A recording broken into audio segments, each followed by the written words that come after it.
美味しかったです。ありがとうございます。オーダーです。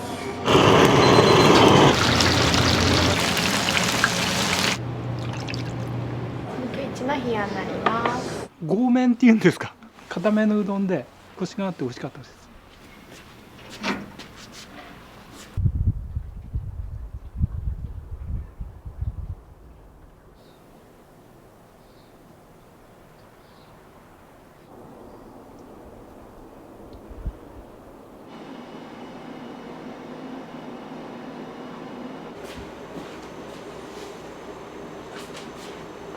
私は昆布とカツオがメイン、あと煮干しですかね。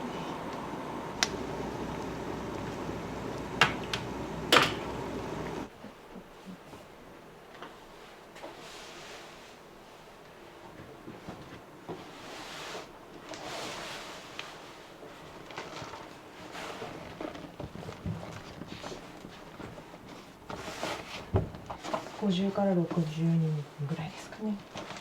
普通盛りで1回受けるぐらいが限界ですね。塩水の温度見たりとか加水率を変えたりします。よいしょ。夏とかにやるともう水の量が多いと持っただけで麺が持った場所が伸びちゃう。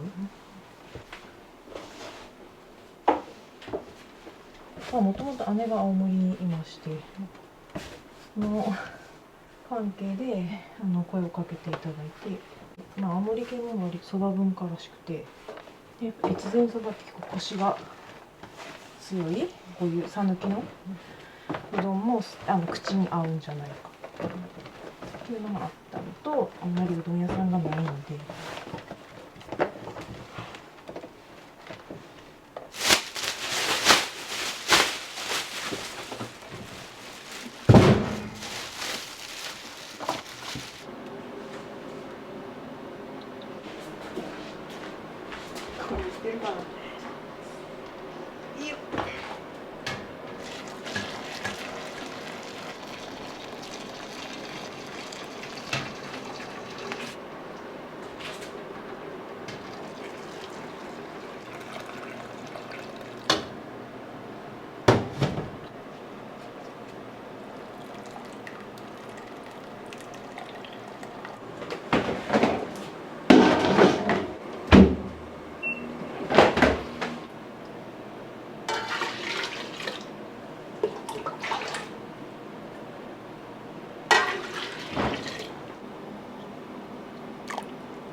うどん好きな人っていうか、コシを見に来る人は冷たい方頼まれますね。伸びないんですよね、麺をつけても。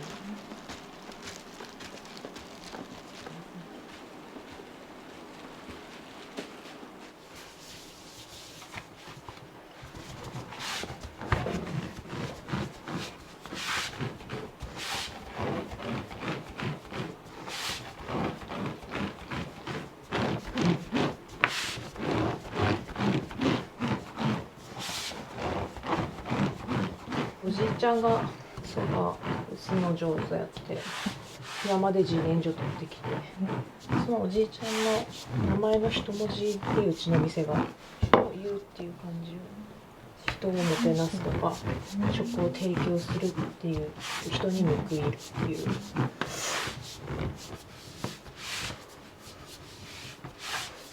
戻ってきちゃう生地が。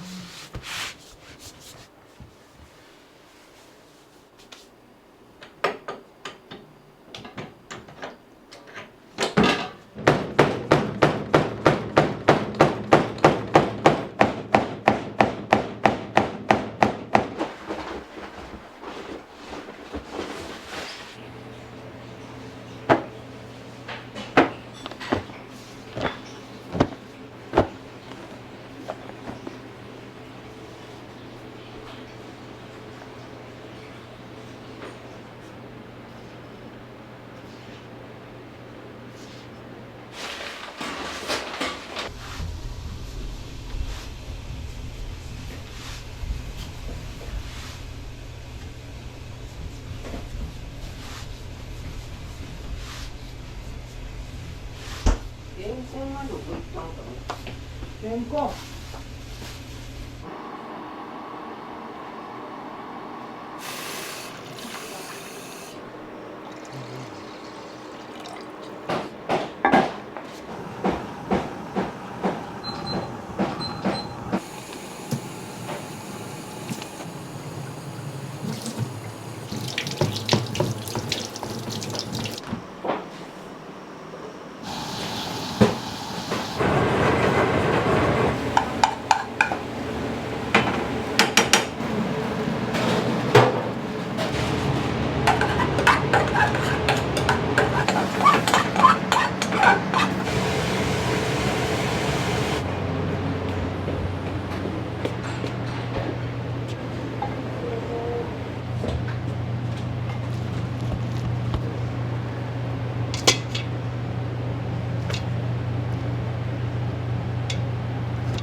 オーダーです。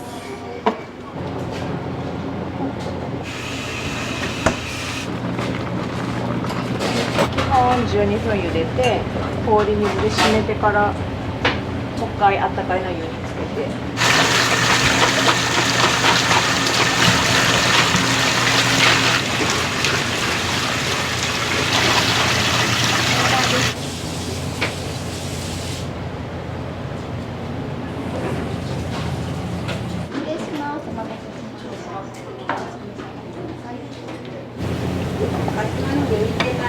右手ある。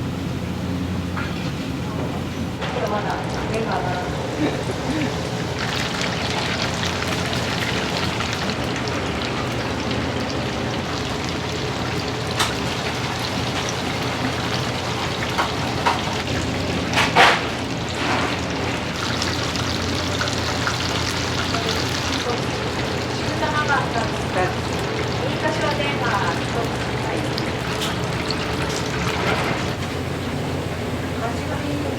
単品が先。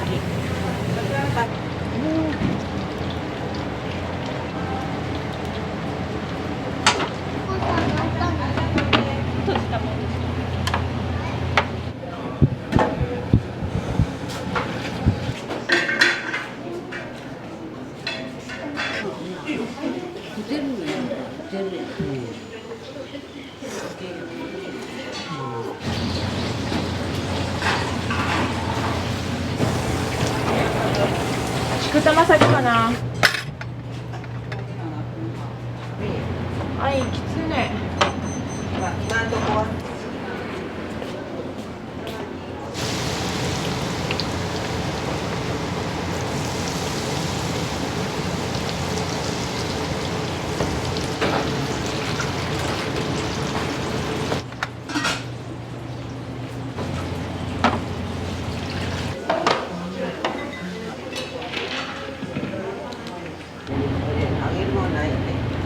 ッチ入った。入った今。結構出てないよ。てかここ最近。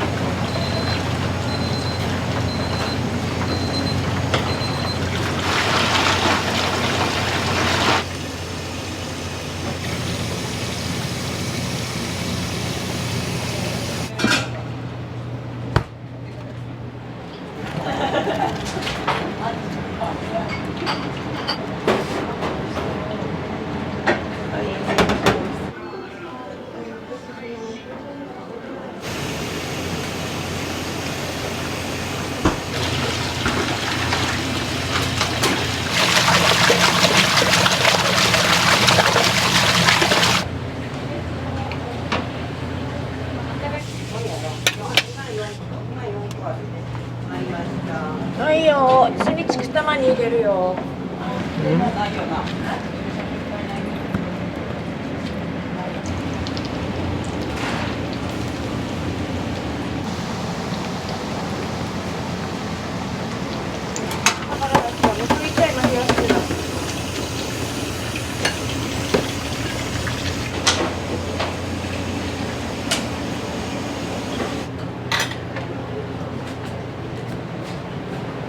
くたま。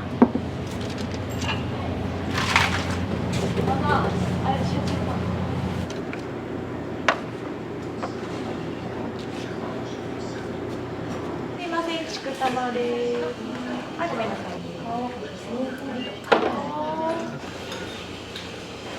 お味どうでしたか？とても美味しかったです。豪麺っていうんですか。固めのうどんでコシがあって美味しかったです。下が溜まってるよ。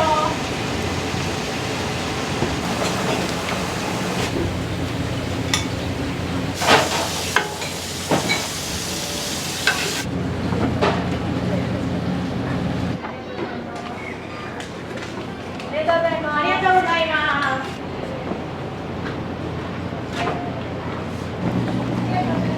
ありがとうございます。あと2分で特立冷やし大盛り。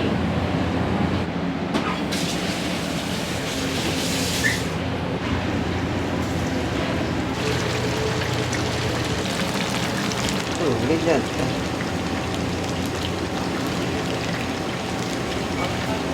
ありが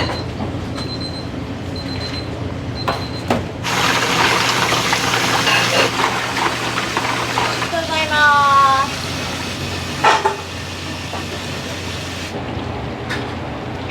はい、冷やし。はい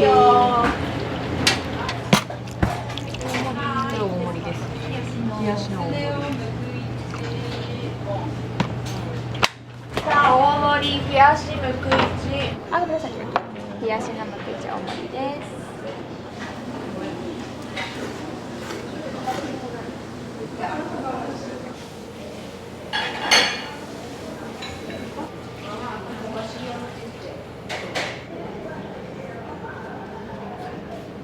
今日初めて来て強いと思いますね。讃岐うどん食べてる来てるんで、いろんなとこで讃岐でも強い方になるかな。あり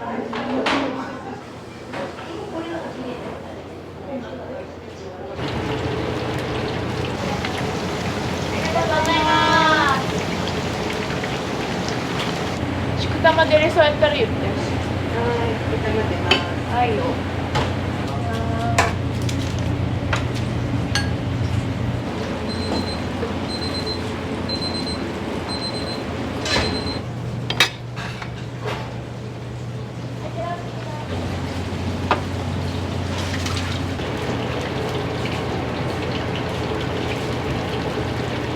ありがとう。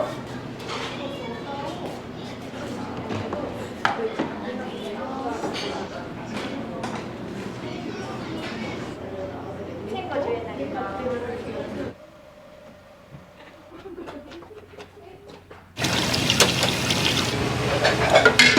きちゃん、時間あったら練り切れるか。は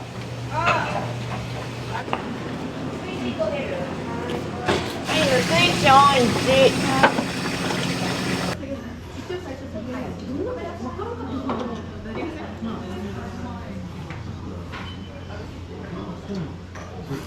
101オンと冷たいやつでグイッ追加に。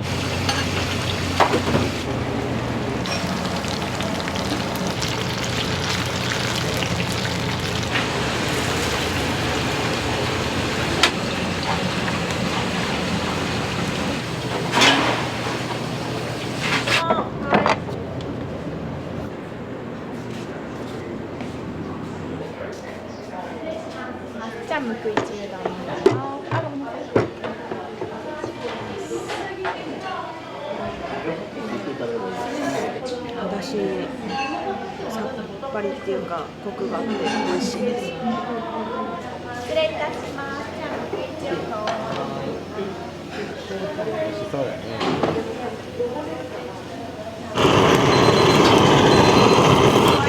あげれるかね。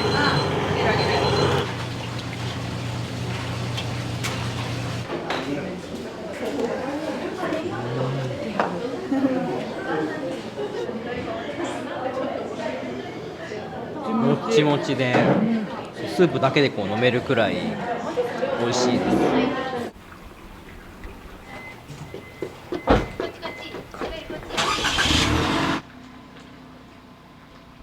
今日みたいにちょっと気温上がったり天気と冷たいおろしぶっかけとかネバとかぬくいの冷やし入れたりとかシンプルなだしを入れたりとか大きいかしわ天とちょっと甘く炊いたごぼうの天ぷらが乗って結構人気ですね。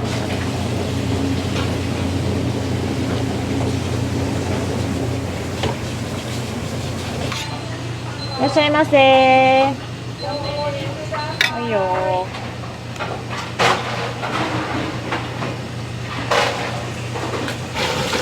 ここに避けた後のと混ざったけど大丈夫か。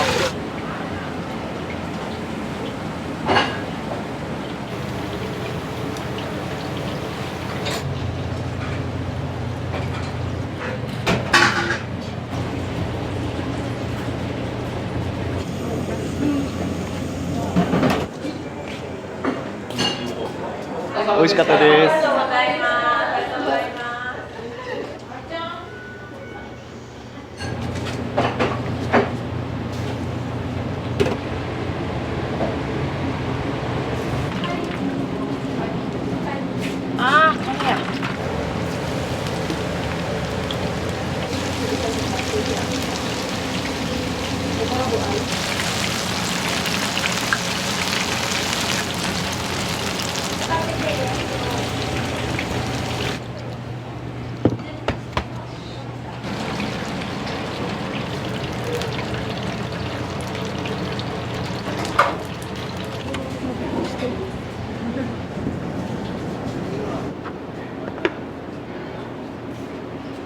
冷たいのもあったかいのもいただいたんですけれども、どちらももう食べ応えっていうか、コシはすごかったですね。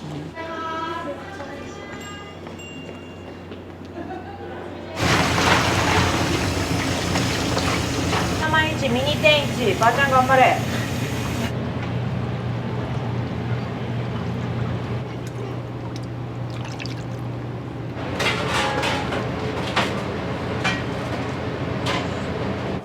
の冷やになります。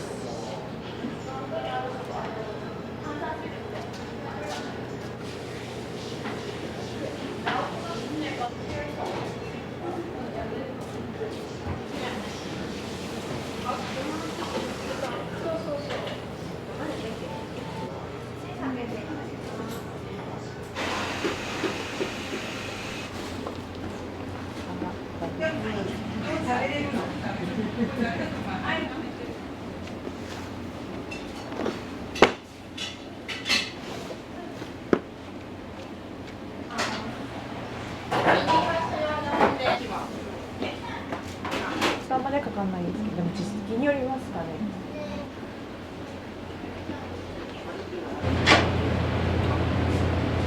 最初この組の作業とか骨の作業やった時に体力がなくて、やっぱまず念が打てないとダメなんで、もう失敗しても何でもいいで、毎日打てみたいな感じだったんで。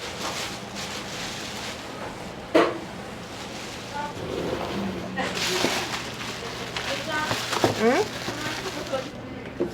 れで最低2時間放置。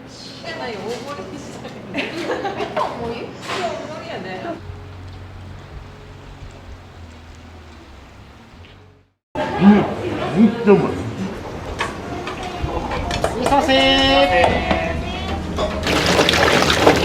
もう圧倒的にかき揚げですね。数えられないぐらい来てます。お待たせしました。お待たせいたしました。こちら枝苗を使ったお味噌がお肉入りです。こちら落ち着いておりますが、ありがとうございます。待たせいたしました。中華そばになります。お願いします。もう一回今年だけギネス世界記録に挑戦したいなと思ってて。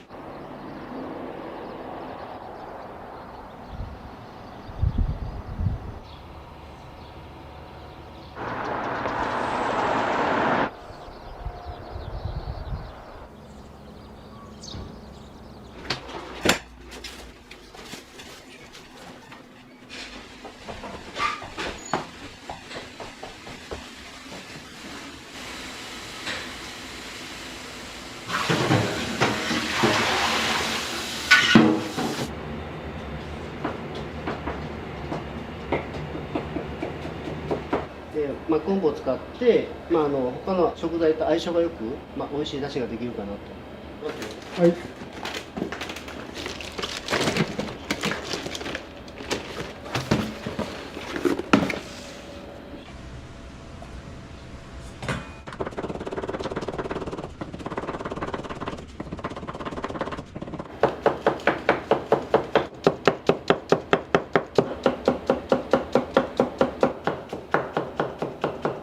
食感も味も違うと思うんで、うちのネギを食べたら食べれるようになったっていう人が何人かいらっしゃった。だし作ったり、揚げ切ったり、海苔を切ったり、あともろもろですね。で一番お客さんが頼まれるメニューとかってどういうところになりますか？もう圧倒的にかき揚げですね。うちこだわりの、大きなかき揚げ。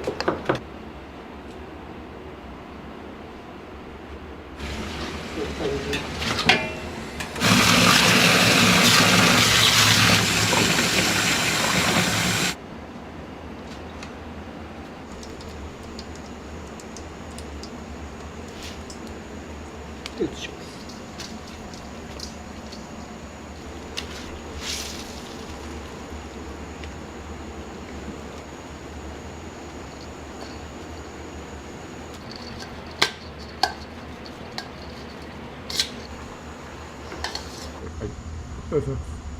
このそばをねちょっと乗っけてそれを食べると、ちょっと切り方を変えて、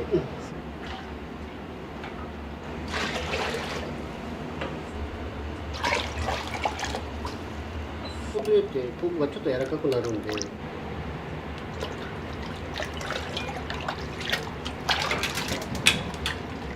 で、出しとったらもうすぐこっちで湯がくように。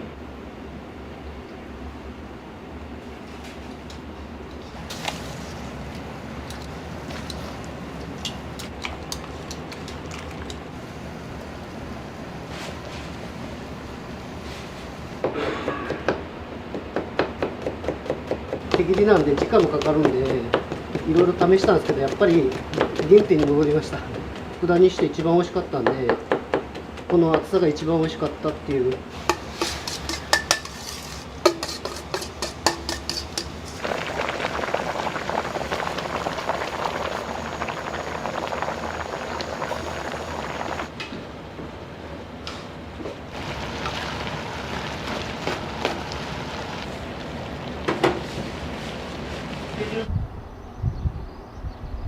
地元の福井県産の玄そばを、契約農家から仕入れるんですけど、もともとうち製粉所から始まってるんで、石臼引きで丁寧に引いて仕立てのそば粉を使ってます。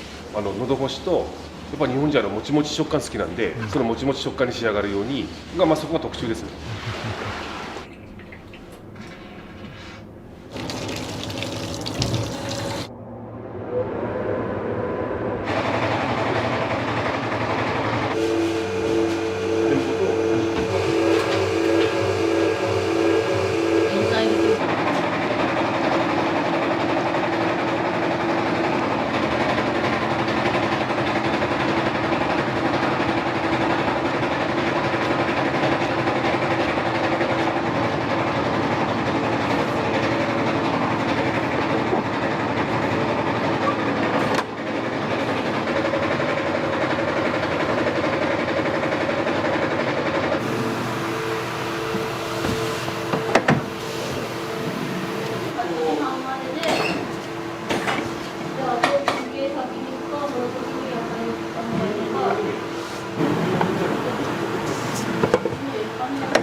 ギネス世界記録のこの日本支部っていうのがあるんですけど、はい、そこに連絡をして記録を開設するところからだったんですけど、もう1000人ぐらい並ばれてたんですよ。4000倍ちょっとしか用意してなかったんで、もう開始3時間ぐらいでもうこれは売り切れになるっていうので、1時間2時間待ってるお客様の列を切ってしまったんですよ。でお帰りいただくことになってしまったんで、終わった後めちゃくちゃ悔しいというか、やっぱもう申し訳ないって思いがすごく強かったんで、もう一回今年だけギネス世界記録に挑戦したいなと思ってて、今年は絶対に売り切れてはいけないので、正直なんかプレッシャーですよ。当時140人ぐらいです。で厨房だけで約60人ぐらい、あとやっぱ厨房がその一連でも失敗すると予定の配数出ないんで、いや緊張っすね本当に。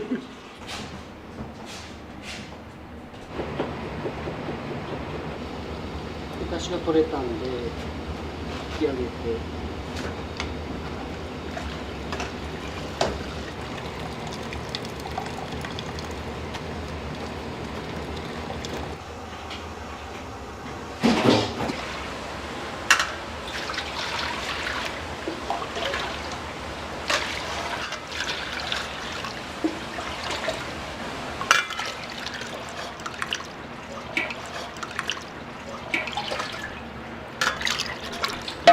前提ですね、あったかいの。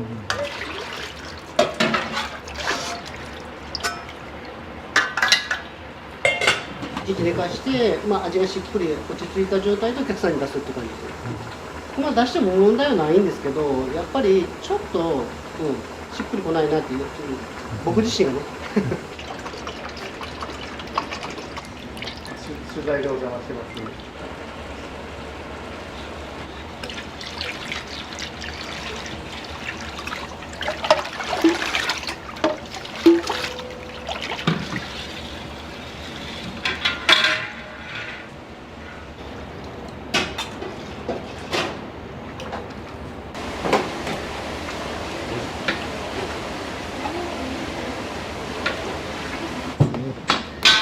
今日作ったのに。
お出汁を十分に味わえる中華そばっていうので始めてます。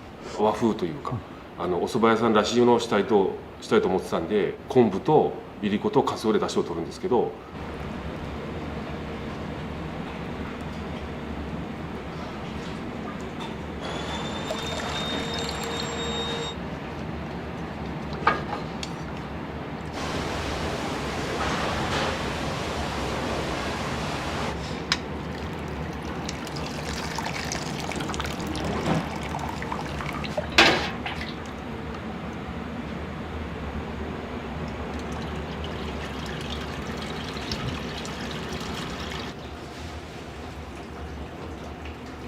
塩分濃度が大体これぐらいって決まってるんで、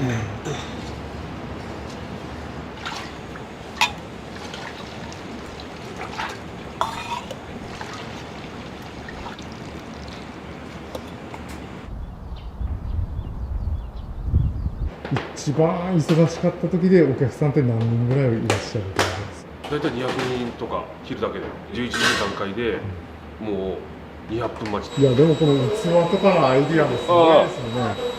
人と違うっていうか違うことをしたいっていう気持ちが強すぎて気張りすぎてもこうやっぱりお客様ってこう離れてってしまうんで温故知新だと思うんで定年したらなんかずっと妻と2人でこんな感じでまたやりたいなと思ってもうそれまで我慢するでやっぱ気になるからこういつも見てる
もう入ってます。肉付けるの？こ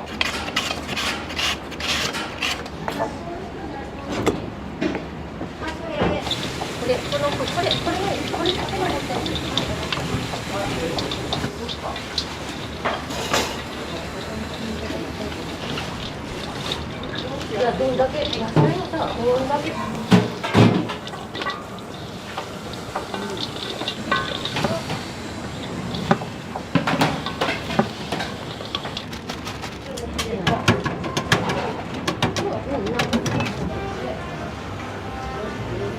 今日も一日よろしくお願いします。お願いします。これタオル。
いらっしゃいませ。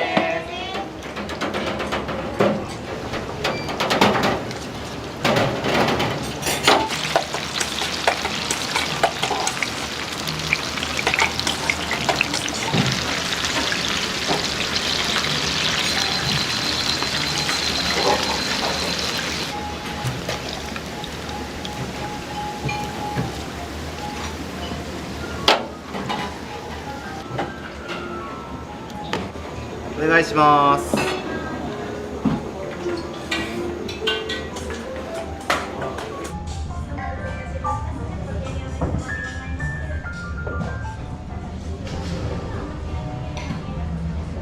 コシがあって美味しかったです。はい。かき揚げはかぼちゃがすごく美味しかったです。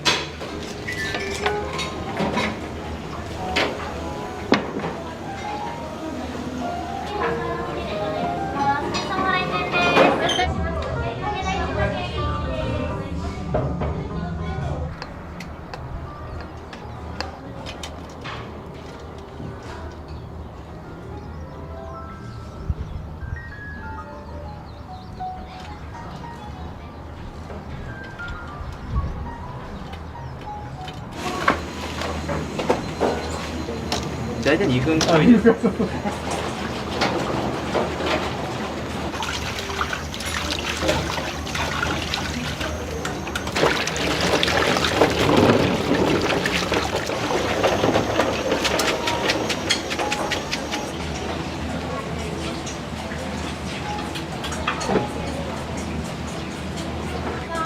ございます。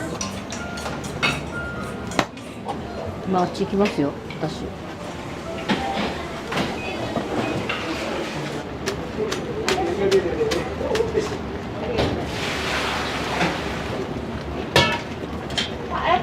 あ、違う違う、ちょっと待って。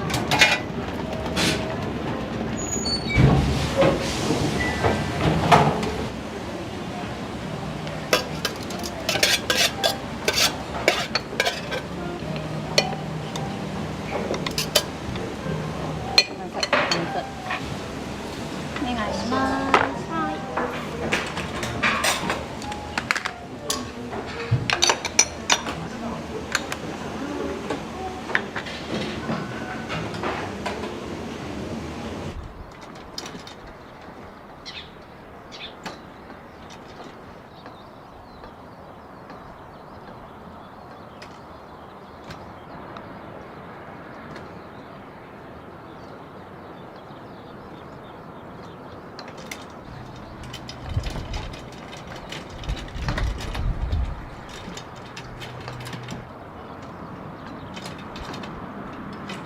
美味しそうで、本当だ。麺も美味しいし、大根も辛くないし。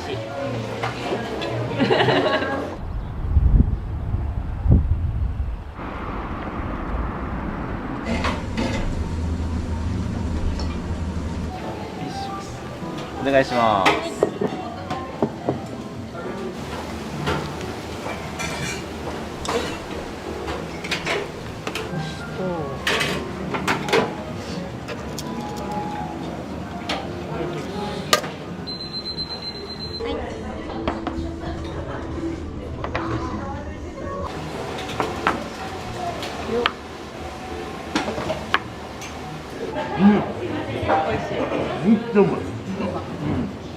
コシがあります。揚げはすごい味がしっかりしてる。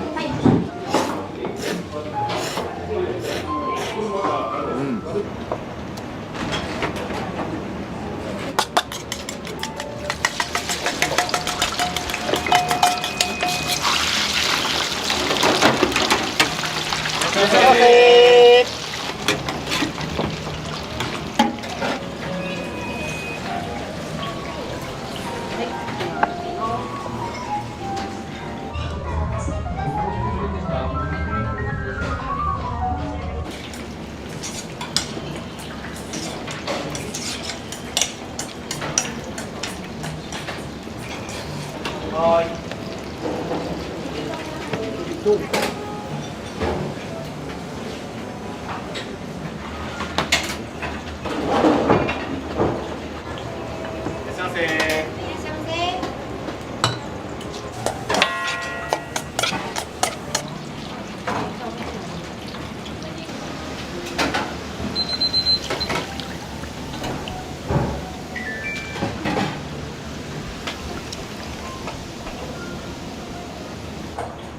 お願いします。失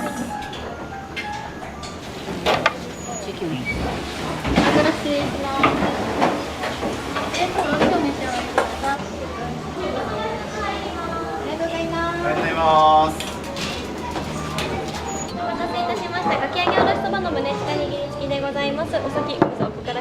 ます。木のプレートをおろしてお召し上がりください。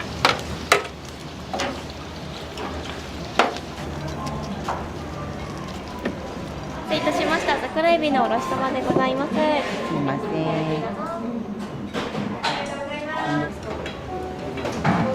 ん。もう数えられないぐらい来てます。いつもはね、かき揚げのそばなんですけど、今日は小エビが食べたくて、桜エビ食べたくて来ました。変わらず美味しいです。お姉ちゃん来たよ。ね、しまったね。もう一丁や。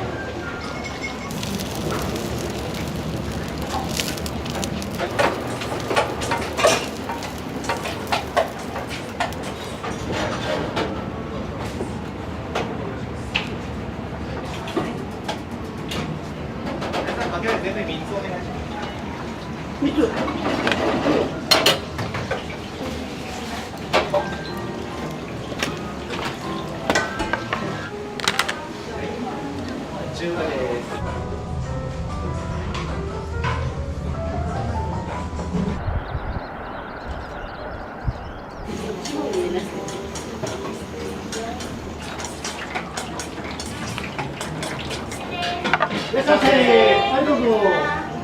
お願いします。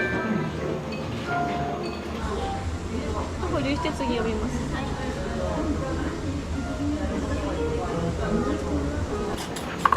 お願いします。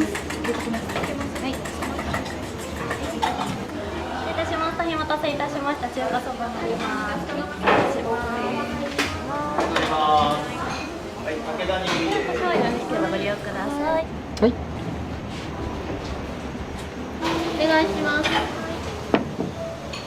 待たせいたしました。武田の揚げのおろしそばでございます。こちら揚げに味がついておりますので、このままお召し上がりください。おそばの一味七味セルフコーナーでございます。どうもありがとうございます。ありがとうございます。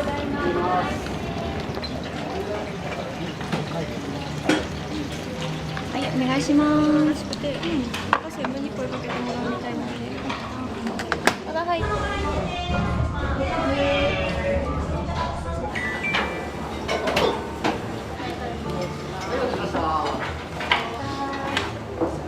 毎週火曜日来てます。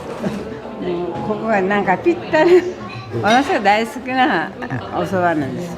味も白い麺が細いっていうのが一番ね。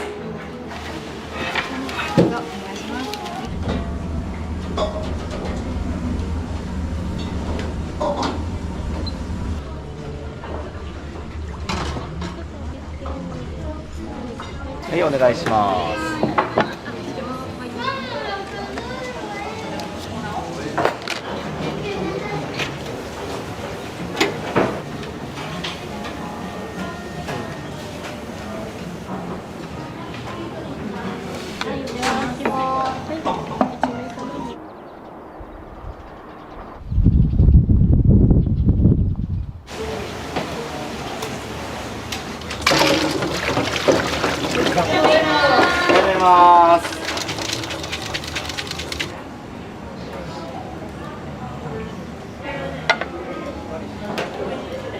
お願いします。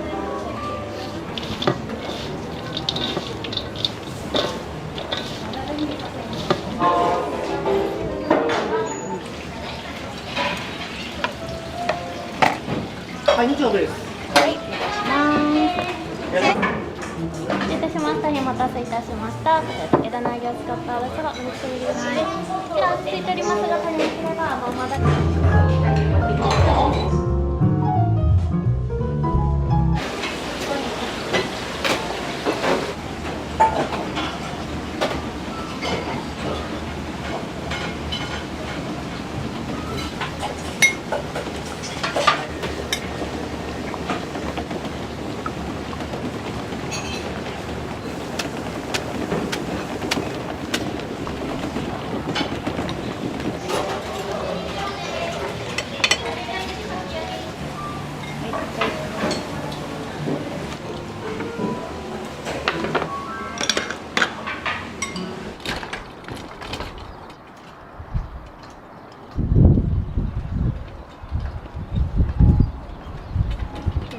大変お待たせしました。中華そばになります。失礼します。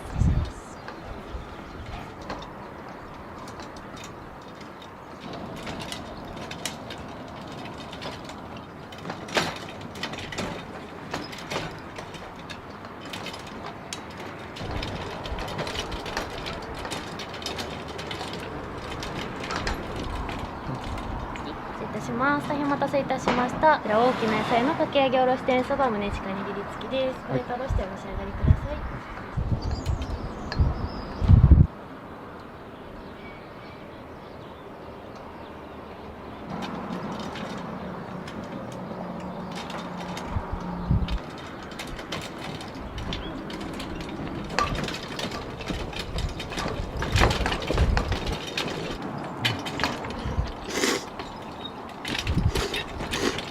まあ、20年後ぐらいにはなんか福井を代表する観光資源を作りたいですね。まあ、僕は食に携わる仕事なんで、こう食で何かそういう観光資源を作ってこう全国から世界から人が来るような福井県にできたらいいなと思ってます。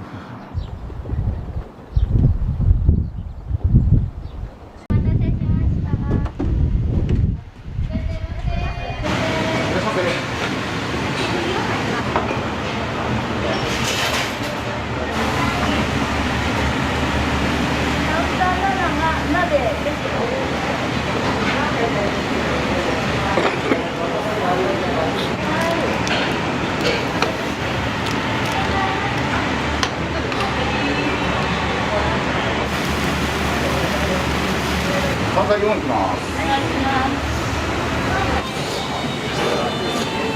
ネギ増しもともつ増しの卵入りです。味噌が滑らかな味しますし、もつ自身も柔らかくてハマりました。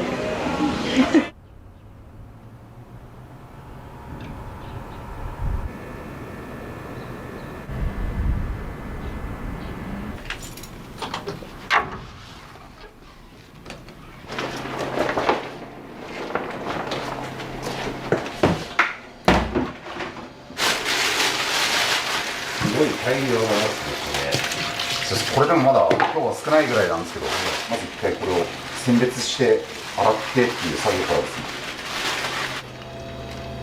すね。すみません。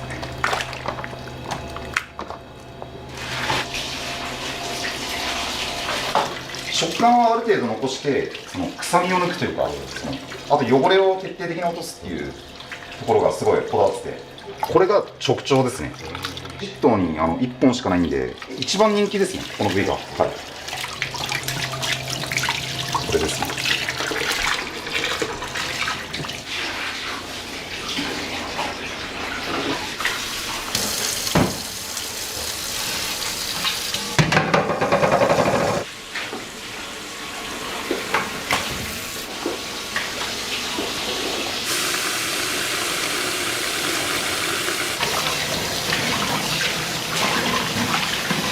効率化できないけど、この手間暇かけなきゃ出せない味があるんだったら、もう多分ずっとこれやり続けてると思いますね、一生。僕頭悪くてこういう性格なんでビジネスには向かない性格ではあると思うんですよね。でもそれでいいと思ってるんですよ。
くお願いします。よろしくお願いします。よろしくお願いします。おかみさん。はい、おかみさんです。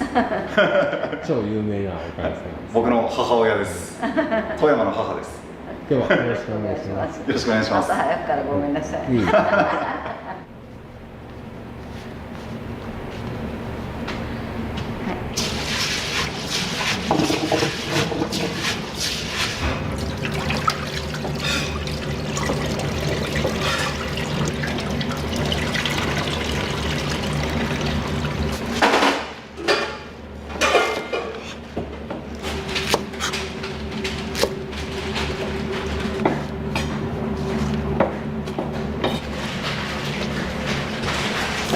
新しく切って入れるのはね。新井さん、その箱。これだけだけ入れとくか。いいか。いや。これくらい。はい。僕しちゃう。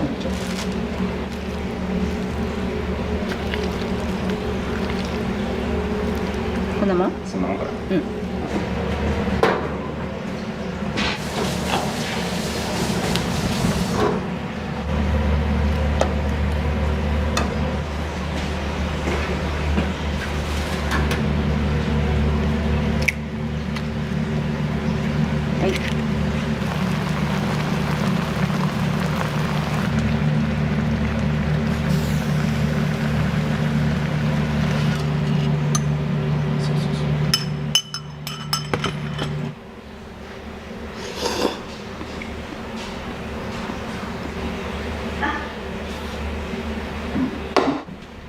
いいかな。はい、今ご飯持ってくるね。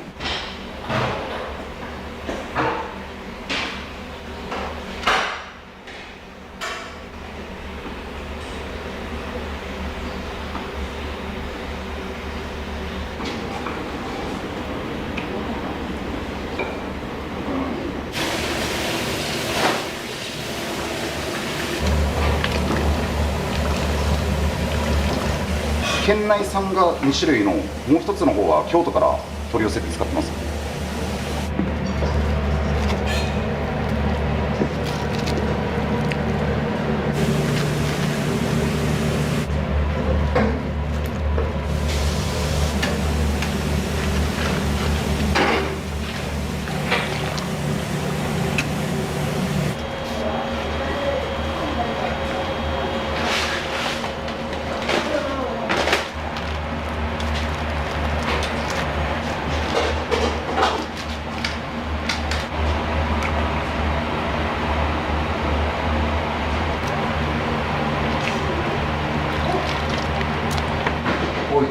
何人前ぐらい？500ちょっとぐらい、今のところは出てます。はい。いや、おかげさまで。嬉しい悲鳴ですよ。はい。本当に感謝しかないです。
あ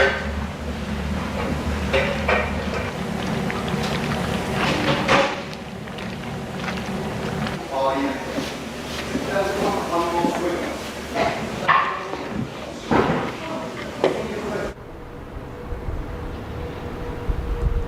なんか一番強いで安いで29しかなくて、あ、そうなんですか。あ、これ、全部あ、一回ちょっと洗ってくるから。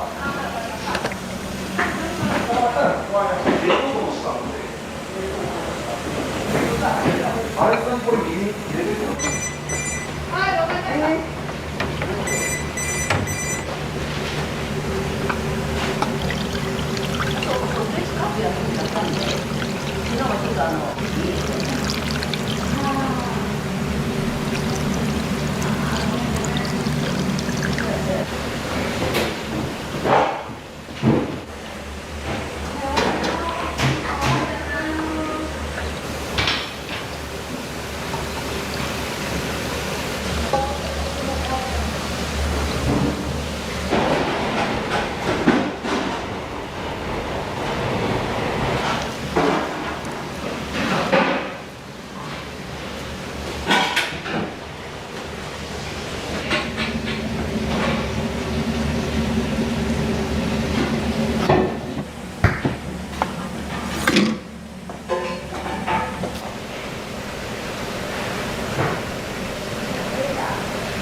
これちょっともらったら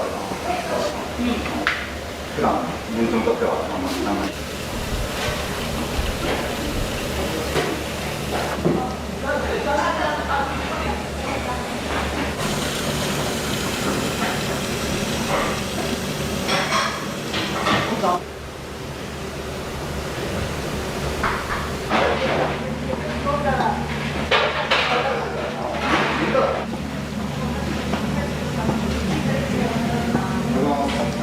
でもあの後もう一匹かラーメンちゃった。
卵入りです。お願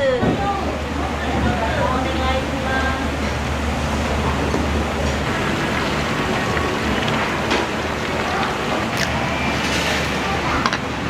関西4いきます。お願いします。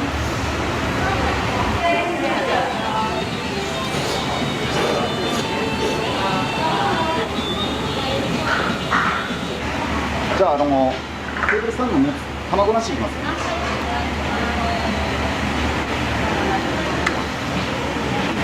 これ卵入りです。はい。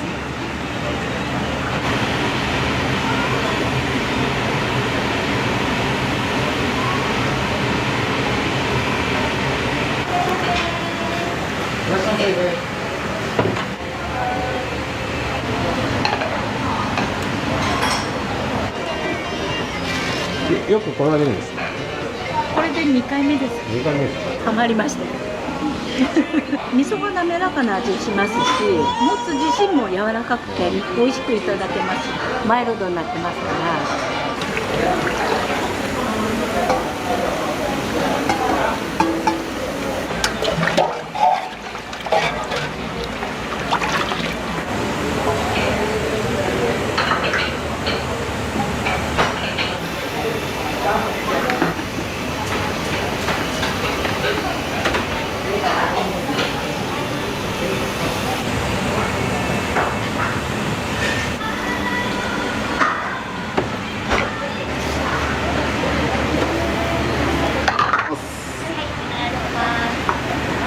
すみません、失礼しました。じゃあ卵なし。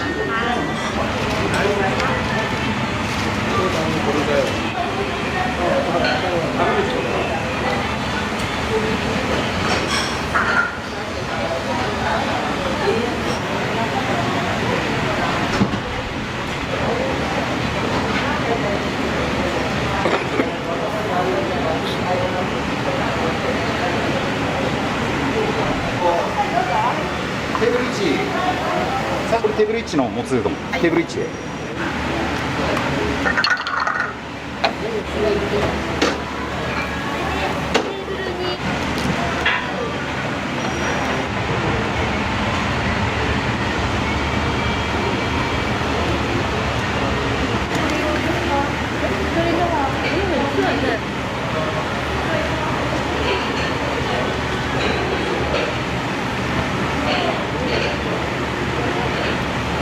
これまずネギマシもともつ増しの卵入りです。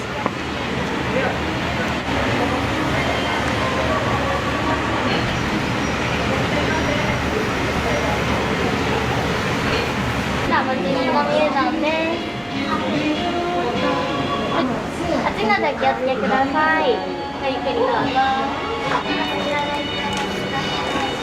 あ、全部。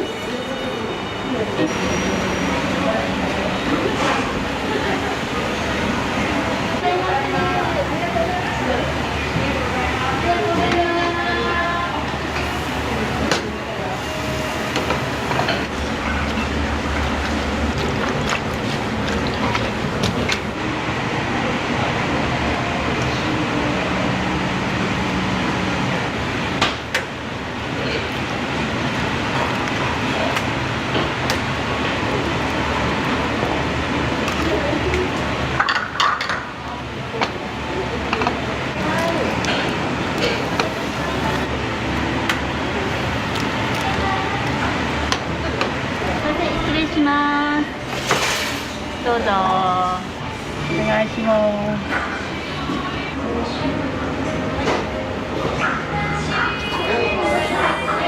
す。めちゃくちゃ美味しいです。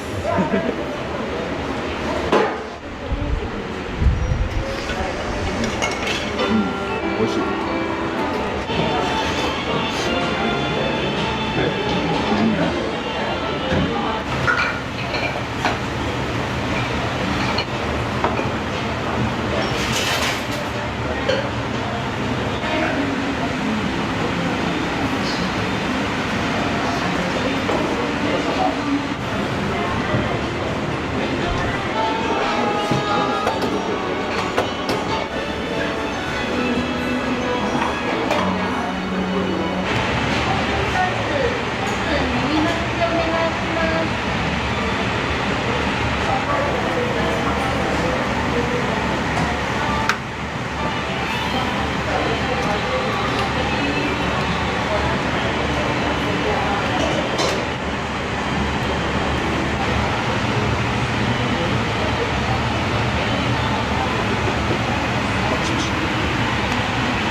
経歴、ずっと受け入れてから、ただね、ここで最初に開店前にこれスタッフと4人で試食会したのね。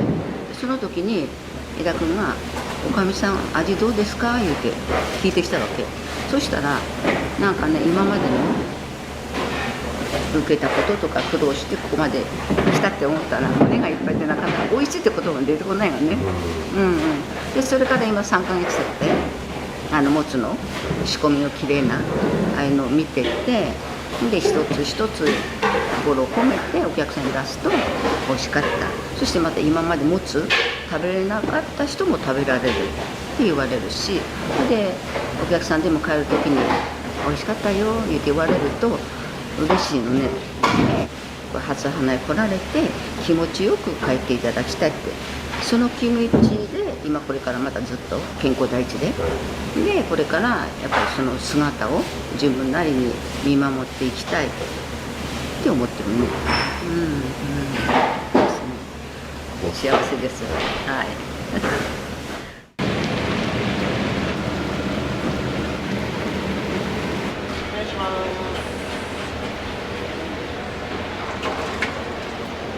味噌はいい感じで、めっちゃ美味しいです。もつが甘いから結局来とるんかなと。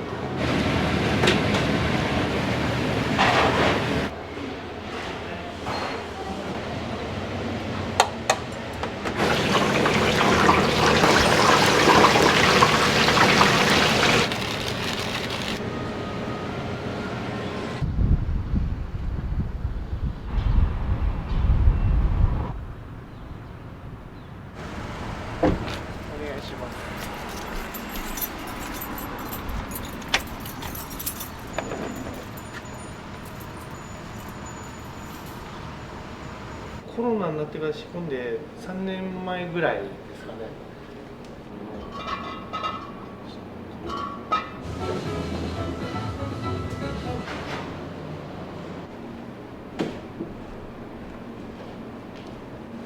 これは西日対策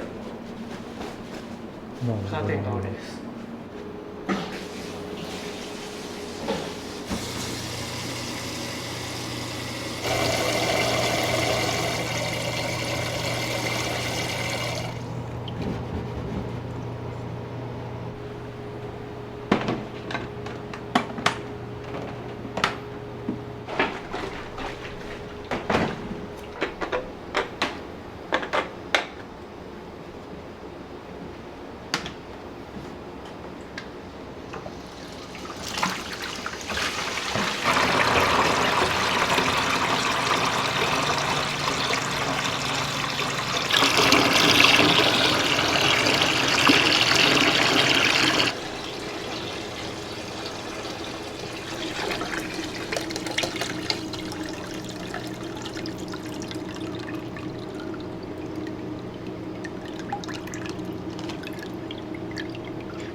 おすすめはよく出るのはもつ煮込みうどんなんですけど、常連さんそれぞれ好きなうどん決まってて、だいたいいろんなメニューがそれぞれみんなずっとそれ食べるみたいな感じで、わりかしまんべんなく出ます。麺の切り口によってツルツルっとした部分とかザラッとしたところに出汁が絡むとか、その辺ちょっといろいろ麺屋さんと一緒に調べたりして、麺屋さんの方で眠ってた金型で一番太いやつ出してもらって作ってもらってます。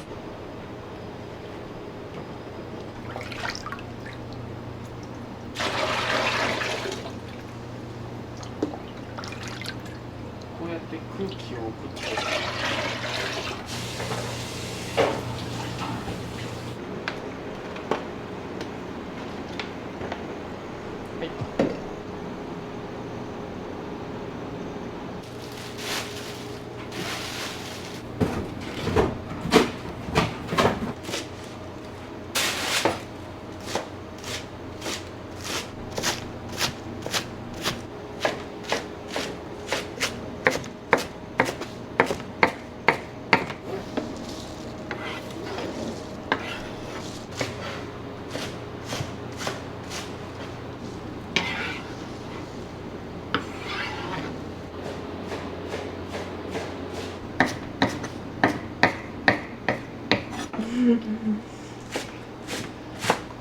やっぱ染みますか。はい、やられました。一気に買い集められなくて。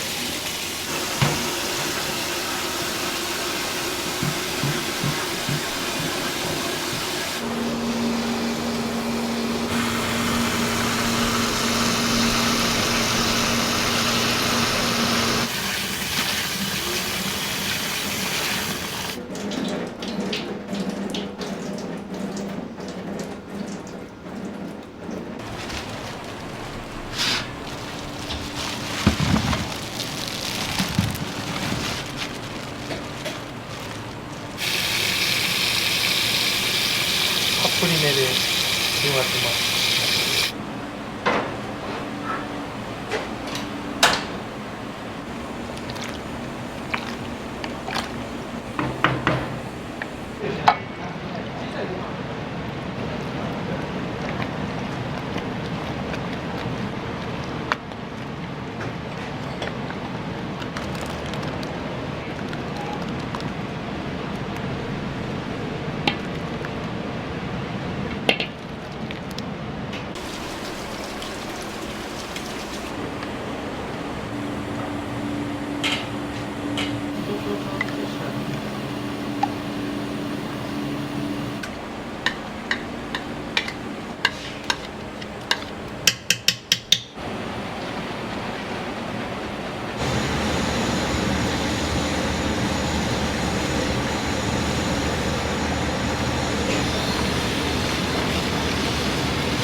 全然そんなんいいんで、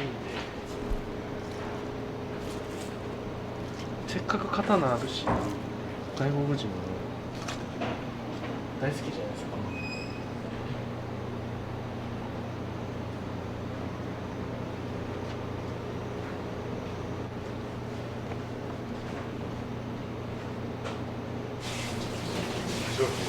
そんなんやろ。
するのまず抜けないんでこれでなぜヌンチャクなのかわかんないですけどちょっとその外国人の人の札とかあったりとか変なところ竹あったりするじゃないですか。スーパームーンスーパームーン大丈夫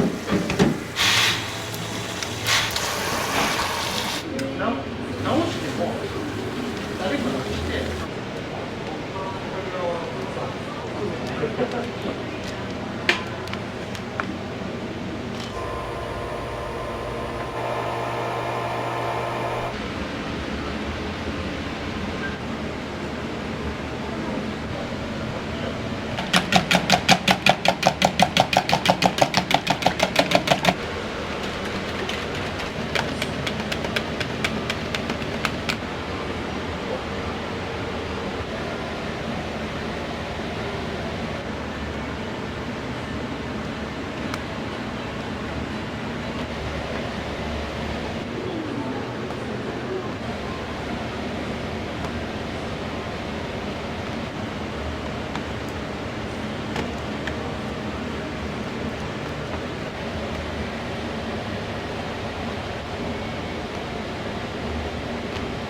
めんつゆを自家製で丸胡椒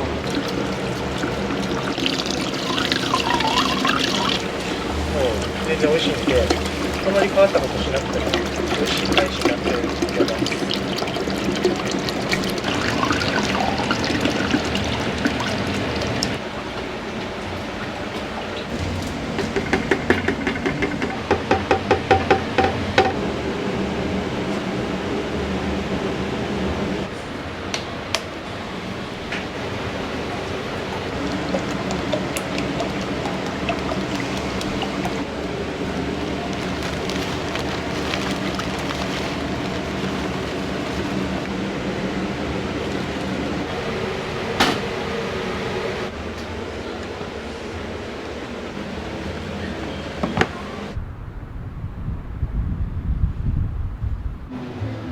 すんごい暑くなったら入るんですよ。行ってきます。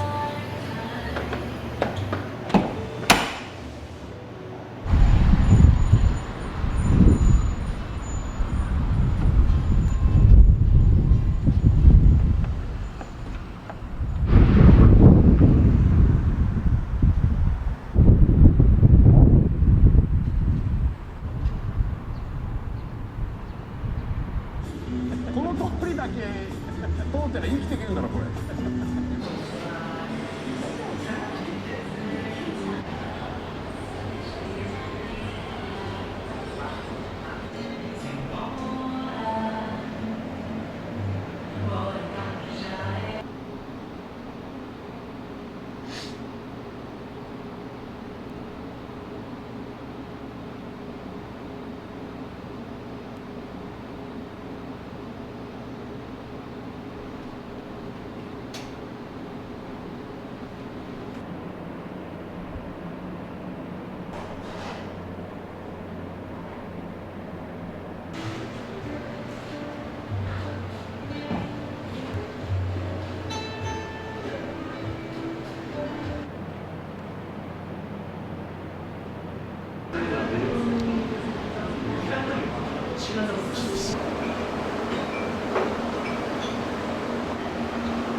山芋、普通の山芋トッピングのライススープ。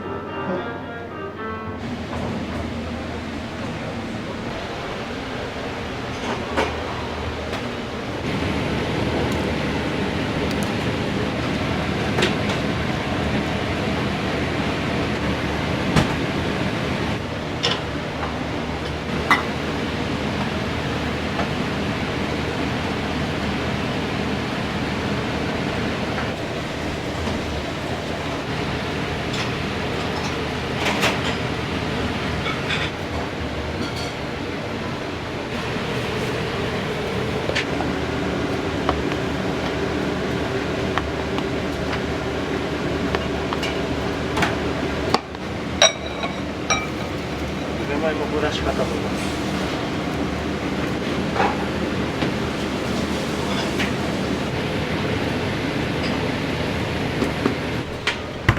はい、お願いします。とろろご飯セット。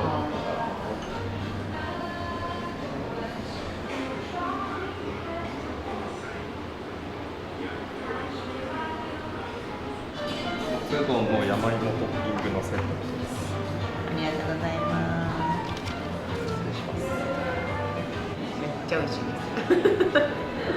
味噌はいい感じで美味しい。思ったよりあっさりしてますし、めっちゃ食べやすい。してもらってありがとうございます。ごちそうさまです。ありがとうございます。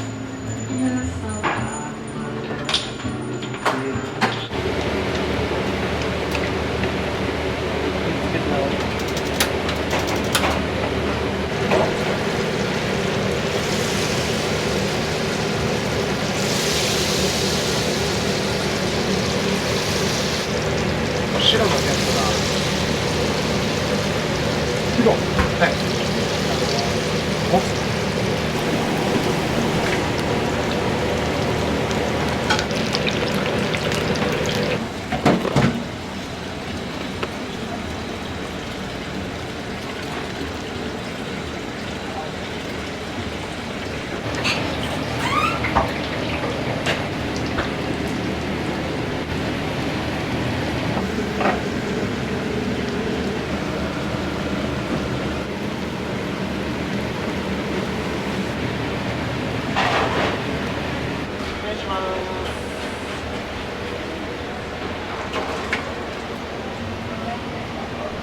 辛ナンバー2本目です。失礼します。辛ナンバーうどん。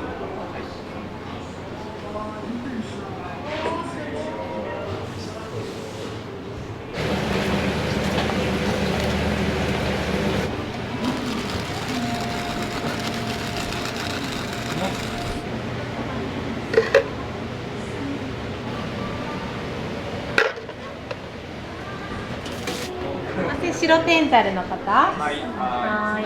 ちょっと上からすいません。はい。はい。よいしょ。これちょっと迷ったやつ。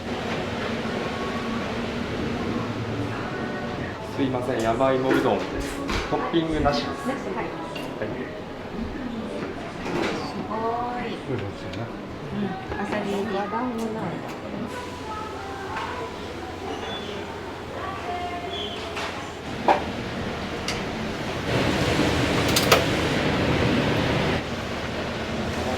卵入れて真ん中に入れます。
このままでも石入れて、はい、柚子胡椒ついてます。ありがとうございます。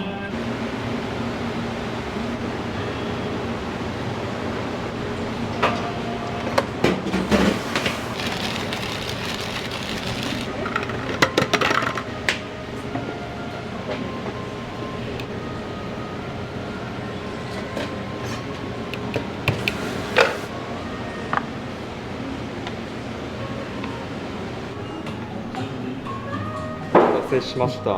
揚げナスのざる。すごい。ごめんなさいね。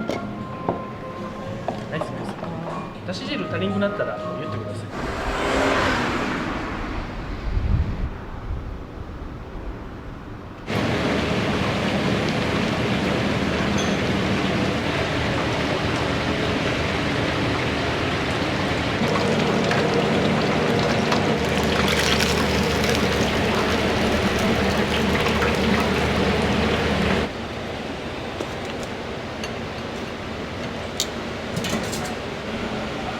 美味しそうですね。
た感じはないですね。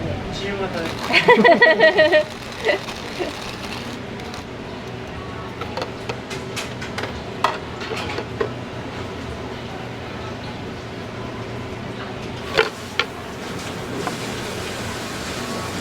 先にナス、素揚げざる、ささみ梅。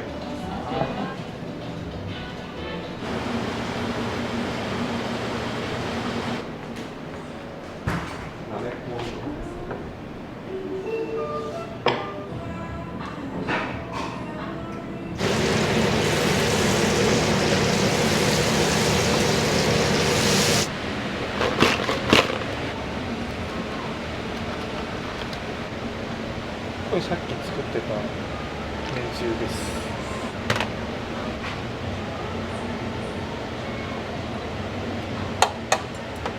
お待たせしました。白天です。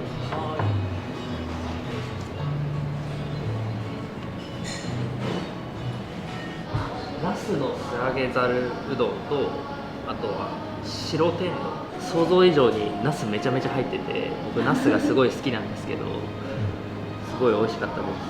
多分夏だからなのかな、きゅうりが入ってたんですけど、きゅうり冷凍の状態で多分入ってて、すごいシャリシャリしてて、なんかさっぱりしてて美味しかったです。白天丼はもう本当に天ぷらにするとすごいサクサクで、中はそのなんていうんだろう、白っぽい油の感じだとか甘みだとかがあってすごい美味しかったです。ささみも梅も好きなんで、もう間違いないなと思って頼んだんですけど、間違いなかったです。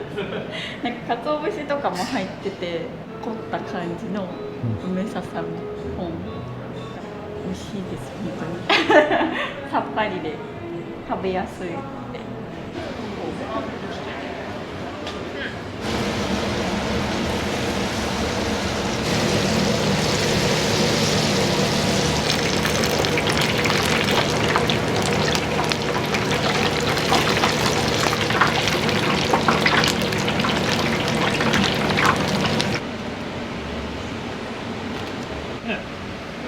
何点がいいんか今からこれだしさっきのだしよし、これでじゃあお昼食べてってください。今度引いていけるんじゃないかな。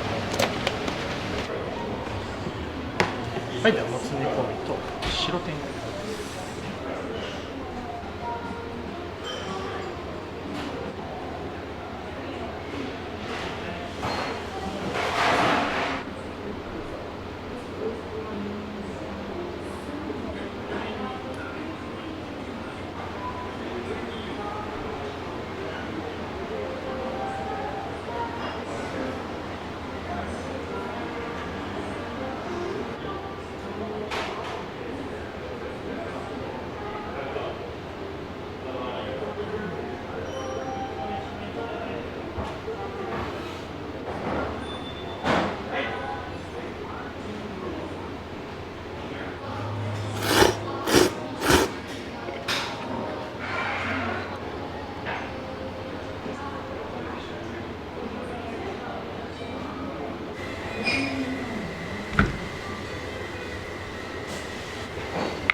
セットです。箸の折れ券もありますので見てくださいね。もつ煮セットです。はい、ありがとうございます。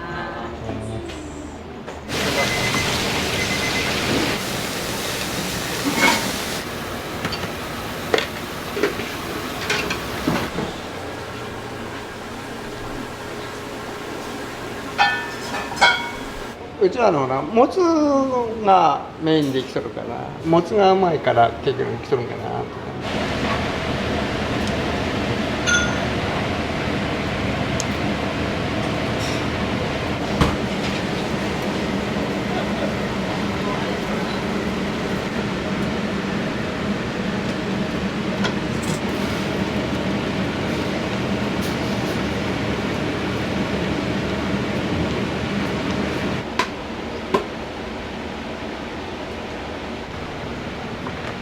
お待